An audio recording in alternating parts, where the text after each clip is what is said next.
looked through all the soils, but the important bit, what was it? Yes, that's right. So it is very, I would say, very good parable in a sense that you can really relate to it, and then you can really see that happening always, in every century, probably in every year, even today, right? You can see all these soils. They're a bit chatty today, at the back.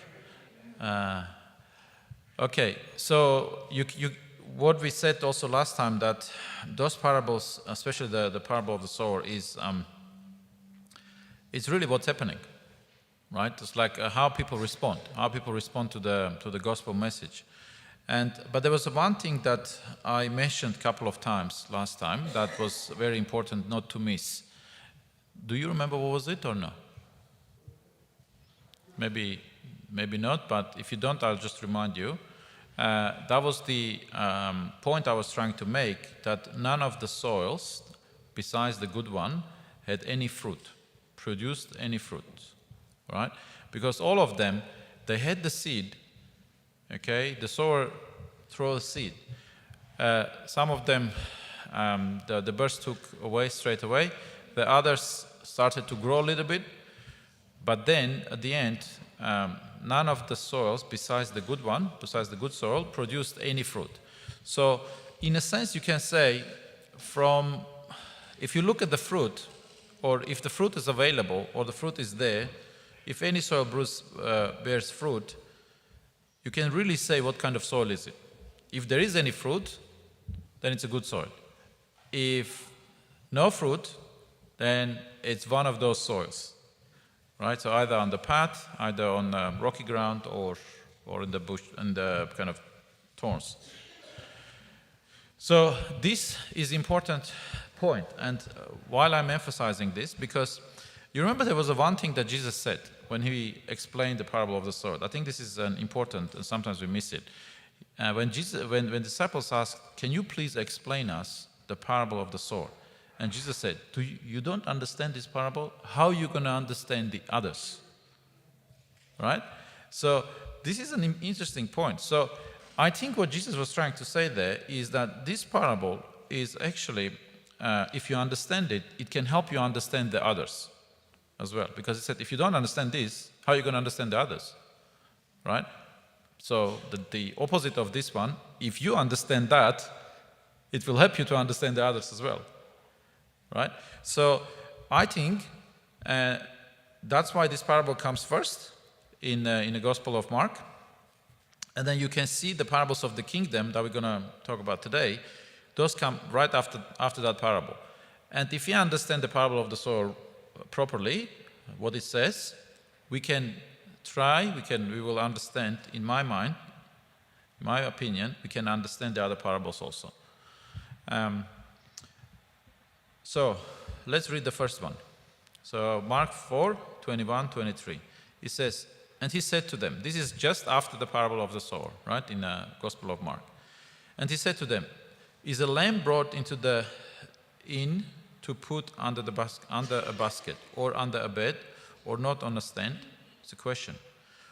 "For nothing is hidden except to be made manifest, nor is anything secret except to come to light. If anyone has ears to hear, let him hear."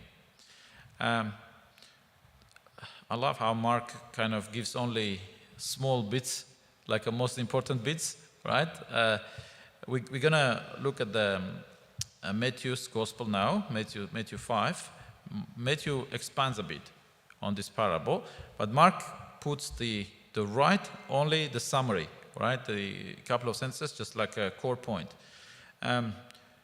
We don't have to obviously guess here what is the bed, what is the basket. Sometimes people do that. What is the bed, what is the basket, what is the stand, and then try to do all sorts of things, try to come up with things that are really not there. It's just a parable, right? It just says, the whole thing is, if you think about it, what Jesus is saying, it just doesn't make sense, right? If you have a lamp to put under the basket, what's the point of the lamp if you put under the basket? Or what's the point of the lamp if you put under the bed, right? Not you really put on the stand, that's the point of the light, right? To really give light to everyone. That's the point of the light. So the question is a rhetorical question. So the answer of this question, of course, nobody does that. If you have a light, you have to put on display so people can see it. That's the point of light. And he's saying, for nothing is hidden, so pretty much explaining is, nothing is hidden except to be manifest, or anything secret except to come to light. If anyone has ears, let him hear. Now, pretty much what he's saying, the time will come when everything will be revealed, right? In verse 22, it's pretty much very simple. It says, for nothing is hidden except to be made manifest, or nor anything secret except to come to light. So, time will come, everything will be revealed. Now let's read the parallel of place from the Matthew, similar kind of the same parable. Matthew gives a little bit more into that. That's from Matthew 5:14 to 16. It says, Matthew starts with this one, you are the light of the world, right? Gives a little bit more. So remember the parable of we just read it? Nobody puts the light, what? Under the bed. Nobody puts the light, what? Under the stand. Or so on the kind of pillow, it's not hidden. So you are the light of the world. A city set on the hill cannot be hidden. Nor do people light a lamp and put under the basket, same thing, but on a stand, and it gives light to all the house. Right? Remember, you are the light of the world. In the same way, let your light shine before others, so that they may see your good works and give glory to your Father who is in heaven. What do you understand now from this parable? I have a question to you. Now we read the parable, now we read this a little bit more. What do you think the point is?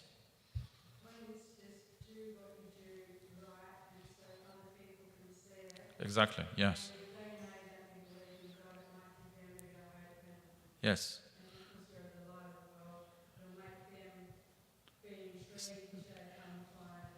Let them see that, right? So see, if you really put into verses, just read it, it's actually not that difficult to understand, right? People just make so much fuss about these parables and then go into all sorts of problems, but it's not actually difficult, what Jesus is saying. He says, in the same way, let your light shine before the world. So you don't take your light, so pretty much as you are a Christian, he said, you are the light of the world. You have light, right? Don't put that light under the basket. Don't hid that light. Oh, no. You know, I'm not Christian. You know, or just kind of very close and nobody sees that. He says, don't put that under the basket. The point of you being light is to be visible. That's the point of the parable. He's saying, in the same way, let your light shine before others, so that they may see your good works and give glory to your Father who is in heaven. I want to make also one point here. He doesn't say the way you shine your light, just saying I'm Christian. A lot of people do that. The way you shine your light is actually showing the good works. That's the way to shine your light. Yes?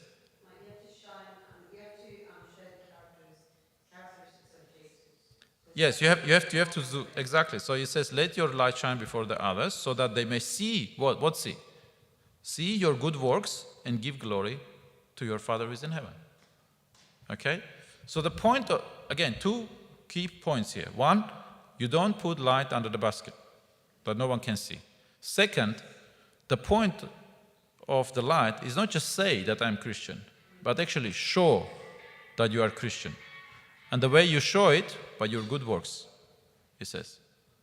A lot of people can say that I'm Christian or I am a follower of Jesus or whatever, but if their works don't agree with what they say, then how people are going to look at you and give glory to your Father? They will not. Some people actually do the opposite, right? They show other type of works, evil works, and instead of other people seeing your works to give glory to your Father, they actually say, I don't want to be like them. I don't want to become a Christian. So instead of glory, you bring what? Shame. Okay? So that's he says, kingdom of heaven like this. That's the kingdom of heaven. Us in the church.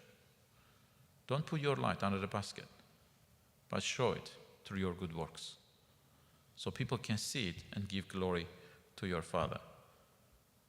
I think it's quite clear what it says. Agree? Very clear. All right, let's go to the next one. Next parable. Mark goes like bam, bam, bam. You know, one parable, another parable, another parable. Okay? Puts everything together. And he said to them, pay attention to what you hear. With the measure you use it, it will be measured to you, and still more will be added to you.